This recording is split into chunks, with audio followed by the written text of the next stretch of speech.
আসসালামু আলাইকুম।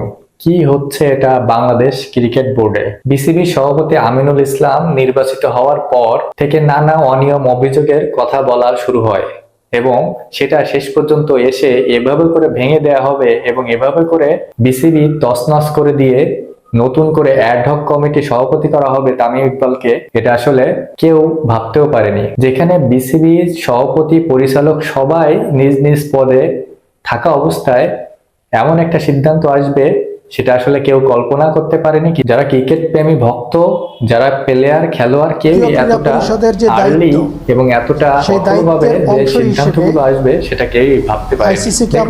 অ্যাডহক কমিটিটা কি আসলে সেটা আসলে একটু বোঝা দরকার। যে কমিটির দায়িত্ব যে বিশেষ কোনো কাজ বা সমস্যার জন্য এই অ্যাডহক কমিটি গঠন করা হয়, এদের কাজ যে যে দায়িত্ব এদের উপর দেয়া হয় সেই দায়িত্বটা সমাধান করা এদের মেন দায়িত্ব। এবং এই কমিটির দায়িত্ব নির্বাচন সুষ্ঠু হয়েছে কিনা এবং যারা যারা বিসিবিতে রয়েছে তারা সঠিকভাবে এই পদে রয়েছে কিনা, সঠিক হয়েছে কিনা এবং পরবর্তী নির্বাচনে কারা কারা অংশগ্রহণ করতে পারবে, সমস্ত কিছু এই অ্যাডহক কমিটির দায়িত্বের ভিতর পড়ে। এই দায়িত্বের ভিতরে কে কে রয়েছেন? এই দায়িত্বের ভিতরে সভাপতি তামিম ইকবাল, এটা তো বলেই দিলাম, এবং আরো রয়েছেন রসনা ইমাম, সৈয়দ ইব্রাহিম আহমেদ, ইসরাফিল খসরু, মিনাজুল আবেদুন নান্নু, আতাহার আলী খান, আমজেদ চৌধুরী। এছাড়া রয়েছে সালমান ইস্পাহানি, রকিবুল ইসলাম বাবু, ফাহিম সিনহা। বেশ কয়েকটা বড় বড় নাম এখানে উপস্থিত। দেখুন, আমার কথা হচ্ছে যে এইভাবে করে যে কমিটিটা ভেঙে দিল, হঠাৎ করে সরকারের উচ্চ পদস্থ যে কর্মকর্তা এখানে দায়িত্ব নিয়েছিল, তিনি যে হঠাৎ করে এইটা ভেঙে দিল, সেটা কতটুকু এর প্রভাব পড়বে বাংলাদেশ ক্রিকেটে। দেখুন, বেশ কয়েক মাস আগে বিসিবি নির্বাচনে যে আমিনুল ইসলাম বুলবুল নির্বাচিত হন, তার দল তার কমিটি, সেখানে কিন্তু অভিযোগ করে আসতেছিল এখানে অনিয়ম দুর্নীতি অনেক কিছুই হয়েছে। 11ই মার্চ এটার একটা কমিটি গঠন করা হয় এবং সেখানে দায়িত্ব থাকে এ.কে.এম. আসাদুজ্জামান। তার নেতৃত্বে এই কমিটিটা গঠন করা হয় এবং তিনি এই যে রবিবারে কমিটি থেকে ঘোষণা করা হয় যে এই বিসিবির যে কমিটিটা হয়েছে সেটা অনিয়ম দুর্নীতি হয়েছে, এটা ভেঙে দিয়ে এই যে কমিটি এটা গঠন করা হয়।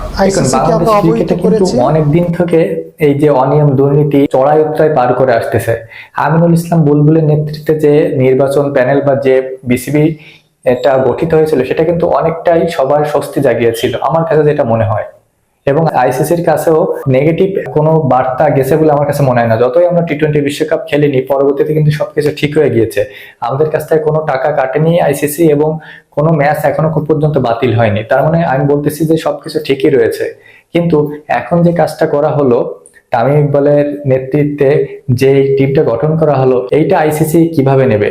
অলরেডি আইসিসির কাছে একটা ইমেইল পাঠিয়েছে, এনএসসি থেকে আইসিসির কাছে ইমেইলটা বার্তা পাঠানো হয়েছে। আইসিসি যদি এটা সঠিকভাবে গ্রহণ না করে তাহলে কিন্তু বড় বিপদের সম্মুখীন হতে যাচ্ছে। আমাদের ক্রিকেট বোর্ড বা ক্রিকেট দল বাংলাদেশ টিম আমাদের কিন্তু শাস্তির মুখেও পড়তে হতে পারে এবং সেই শাস্তিটা 6 মাস থেকে 1 বছরের বন্ধ হয়ে যেতে পারে আমাদের ক্রিকেট। তাতে করে আমরা কিন্তু বেশ চাপে রয়েছে। অলরেডি টি-20 বিশ্বকাপ খেলেনি, আইসিসির কিন্তু একটা ক্ষতি হয়েছে ওইখানে। তারপরে আবারও যে এই জিনিসটা হলো এবং সামনে তামিম ইকবালের নেতৃত্বে যে কমিটিটা গঠন করা হয়েছে এটা 3 মাস থাকবে, তারপর আবার পুনরায় নির্বাচন। সবকিছু মিলে বাংলাদেশ ক্রিকেট কিন্তু এখন বিশাল তালবাহানায় পড়ে গেছে এবং এই ক্ষতিটা যে কতটুকু হবে সামনে সেটা কিন্তু এখন সামনে দেখার বিষয়। এই ক্ষতিটা সামনে কোন পর্যায়ে পৌঁছায় সেটা কিন্তু এখন দেখার বিষয়। আপনারা জানেন যে তামিম ইকবাল খান এবং আমিনুল ইসলাম বুলবুলের ভিতরে যে দ্বন্দ্ব বেশ অনেকদিন থেকে, সেটা কিন্তু পরিলক্ষিত হয়েছে এবং নির্বাচনে তামিম ইকবাল গিয়েও আবারও যে ব্যাক করে চলে আসা এবং নির্বাচন না করা, সেটা কিন্তু বড় একটা কারণ ছিল। সবকিছু মিলায় এই যে জটলাটা আগামী 3 মাসে কোথায় গিয়ে দাঁড়ায় সেটা কিন্তু দেখার বিষয়।